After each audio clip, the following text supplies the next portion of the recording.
जय श्री कृष्ण दोस्तों। गीता का 5वां अध्याय ओम श्री परमात्मने नमः।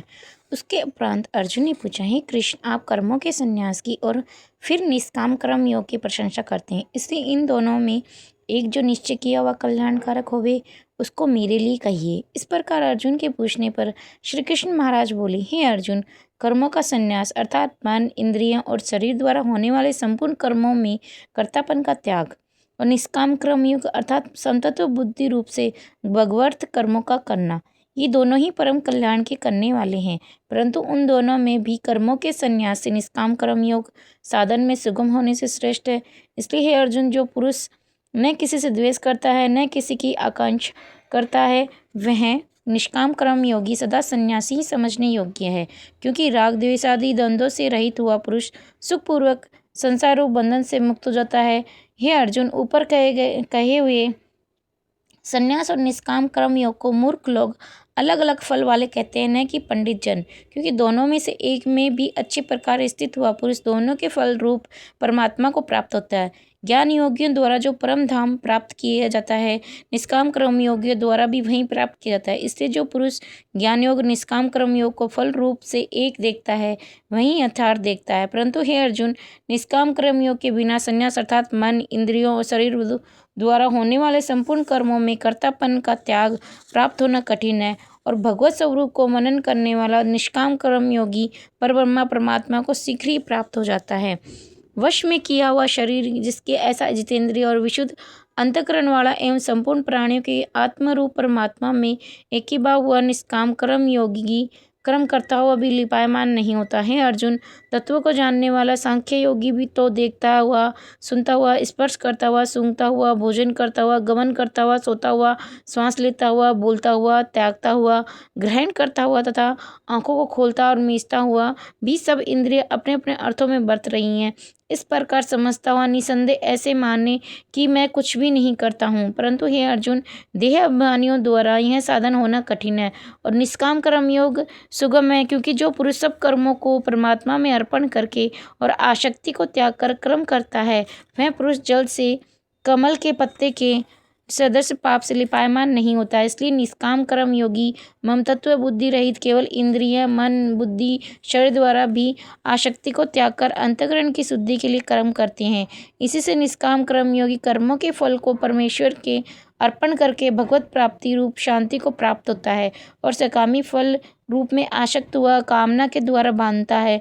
इसलिए निष्काम कर्म योग उत्तम है। हे अर्जुन, वश में है अंतःकरण जिसके ऐसा संख्य योग का आचरण करने वाला पुरुष तो निसंदेह न करता हुआ और न करवाता हुआ 9 द्वारों वाले शरीर रूप घर में सब कर्मों को मन से त्याग कर अर्थात इंद्रियों के अर्थों में बरतती हैं, ऐसा मानता हुआ आनंद पूर्वक सच्चिदानंद घन परमात्मा के स्वरूप में स्थित रहता है।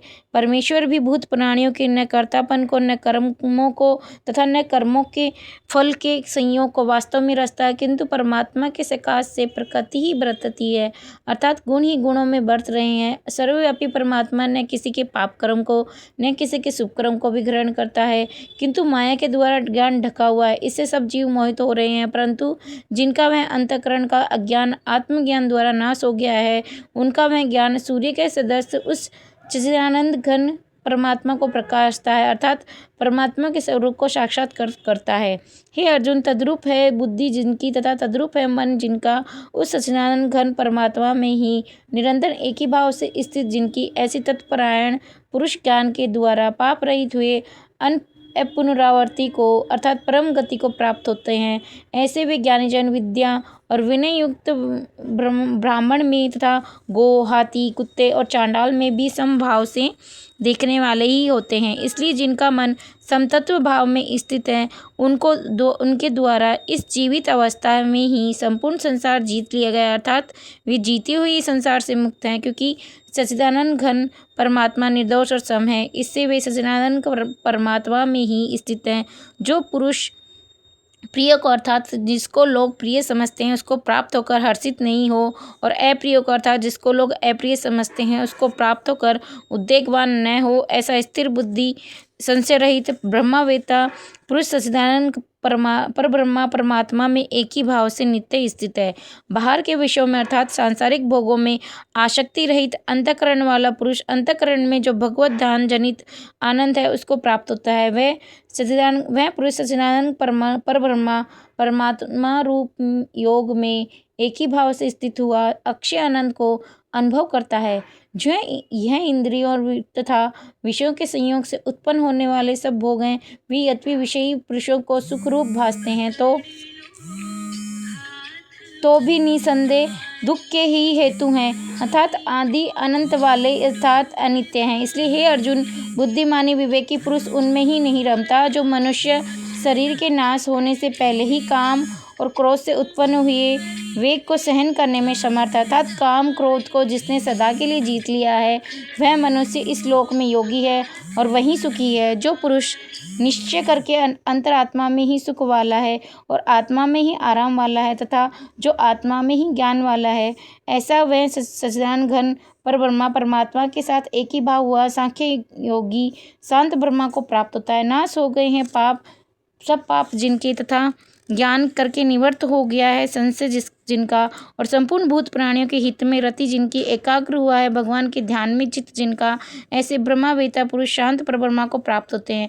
काम को क्रोध से रहित जीते हुए चित्त वाले परब्रह्मा परमात्मा का साक्षात्कार किए हुए ज्ञानी पुरुषों के लिए सब ओर से शांत परब्रह्मा परमात्मा ही है। हे अर्जुन, बाहर के विषय भोगों को न चिंतन करता हुआ बाहरी त्याग कर और नेत्रों की दृष्टि को भ्रकुटी के बीच में स्थित करके तथा नासिका में विचरने वाले प्राण और अपान वायु को सम करके जीती हुई है इंद्रिया मन बुद्धि जिसकी, ऐसा जो मोक्ष प्राण मुनि इच्छा भय और क्रोध से रहित है वह सदा मुक्त ही है। और हे अर्जुन, मेरा भक्त मेरे को यज्ञ और तपों का भोगने वाला और संपूर्ण लोकों के ईश्वरों का भी ईश्वर तथा संपूर्ण भूत प्राणियों का सुहृद अर्थात स्वार्थ रहित प्रेमी, ऐसा तत्व से जानकर शांति को प्राप्त होता है और सच्चिदानंद घन परिपूर्ण शांत ब्रह्मा के सिवा उसकी दृष्टि में और कुछ भी नहीं रहता, केवल वासुदेव ही वासुदेव रह जाता है। इस प्रकार गीता का 5वां अध्याय समाप्त होता है। जय श्री कृष्ण दोस्तों।